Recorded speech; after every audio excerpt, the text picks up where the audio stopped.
Welcome दोस्तों, मेरे YouTube channel में आपका स्वागत है। दोस्तों आज हम इस वीडियो में सीखेंगे एक सीलिंग फैन को रिपेयर करना। तो दोस्तों वीडियो को स्टार्ट करने से पहले अगर आपने मेरे चैनल को सब्सक्राइब नहीं किया तो मेरे चैनल को सब्सक्राइब कर दीजिए और दोस्तों बेल आइकन को भी दबा लें ताकि दोस्तों मेरे हर नए वीडियो की नोटिफिकेशन आपको मिलती रहे।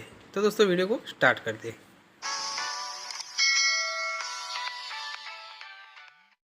तो देखिए दोस्तों, मेरे पास में एक सीलिंग फैन है। ये सीलिंग फैन को दोस्तों हम हाथ से घुमाएं तो दोस्तों एकदम फ्री में चल रहा है और दोस्तों जो इसकी बेरिंग है वो बेरिंगों में भी आवाज़ नहीं आ रही है।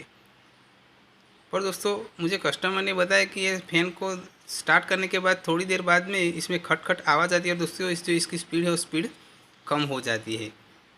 तो दोस्तों ये सीलिंग फैन में जो बेरिंग है वो बेरिंग बाहर से तो एकदम कंप्लीट दिख रही है और दोस्तों जो इसका वायरिंग है वो वायरिंग में भी कहीं भी कोई लूज़ कनेक्शन नहीं दिख रहा है। तो दोस्तों अब हम इसको एक बार खोल के उसके अंदर क्या कंडीशन है वो चेक कर लेते हैं। तो दोस्तों मैं पहले इसको ओपन कर लेता हूँ।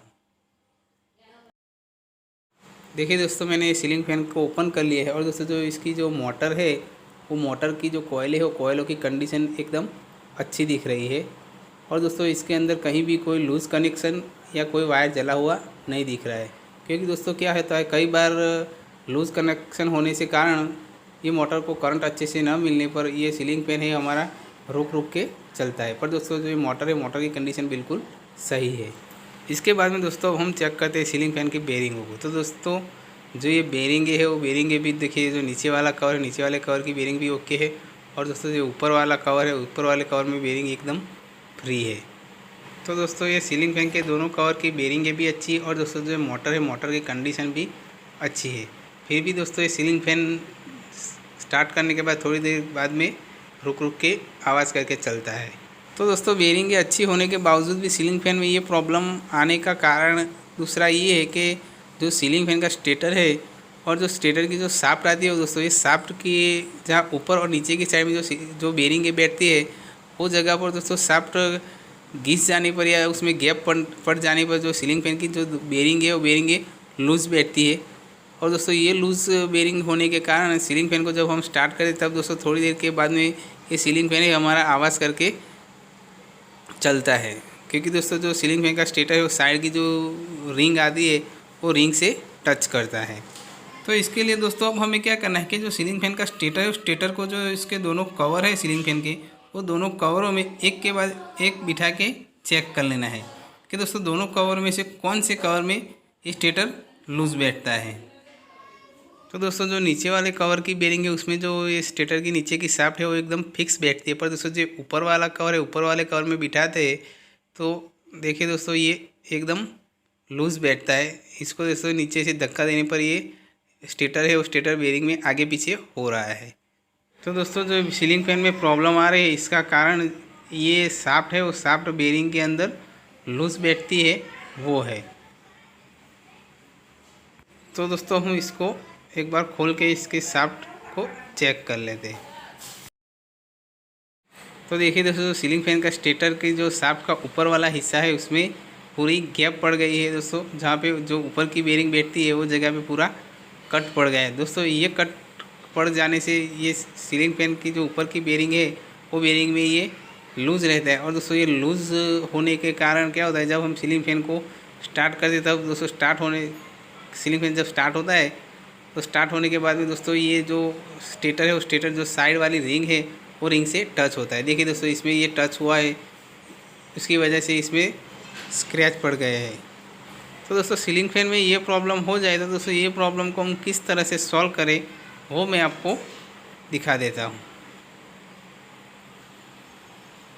तो दोस्तों इसको ठीक करने के लिए अब हमें सबसे पहले एक पंच और एक हैमर ले लेना है और दोस्तों पंच और हैमर से दोस्तों जो ये शाफ्ट जहाँ से घिस गई है वो भाग पे हमें पंच को रखना है और दोस्तों हथौड़ी से इसको हिट करके ये शाफ्ट के ऊपर हमें पंचिंग करना है। तो दोस्तों इस तरह से देखिए पंच को हमें ये शाफ्ट के ऊपर इस तरह से रखना है और दोस्तों इस तरह से रख के हमें ये पंच के ऊपर हैमर से हिट करना है। तो दोस्तों इस तरह से ये पंच से हमें ये जो शाफ्ट की गैप है गैप के ऊपर हमें पंचिंग करना है और दोस्तों पंचिंग हमें इसको ज़्यादा नहीं करना है। पर दोस्तों जो हमारे जो बेरिंग है वो बेरिंग ये शाफ्ट के ऊपर कितनी लूज़ रहती है वो हिसाब से हमें इसके ऊपर पंचिंग करना है। अगर हम इसको दोस्तों ज़्यादा पंचिंग करेंगे तो क्या होगा दोस्तों, जो सीलिंग फैन की जो बेरिंग है ऊपर वाली, वो बेरिंग है इसके ऊपर आसानी से बैठेगी नहीं और दोस्तों उसको बिठाने में हमें दिक्कत आएगी। तो दोस्तों इसके लिए हमें जितनी बेरिंग लूज़ रहती है वो हिसाब से इसके ऊपर हमें पंचिंग करना है। तो दोस्तों इस तरह से हमें जो स्टेटर की शाफ्ट है उस शाफ्ट के ऊपर सभी साइड इस तरह से पंचिंग करने के बाद में हमें जो ये स्टेटर को ये ऊपर वाली बेरिंग है वो बेरिंग में इसको इस तरह से फिट करके देख लेना है। तो दोस्तों इस तरह से हमें इसको कवर में बिठा लेना है और दोस्तों कवर में बिठाने के बाद में हमें ये शाफ्ट है, शाफ्ट को हाथ से एक बार चेक कर लेना है आगे पीछे करके कि इसमें कंप्लीट बैठ गई या नहीं। और दोस्तों इस तरह से चेक करने के बाद में अगर दोस्तों ये शाफ्ट हमारी इस बेरिंग के अंदर कंप्लीट बैठ जाती है तो दोस्तों फिर हमें क्या करना है, जो सीलिंग फैन की बॉडी और बॉडी की फिटिंग कर लेनी है।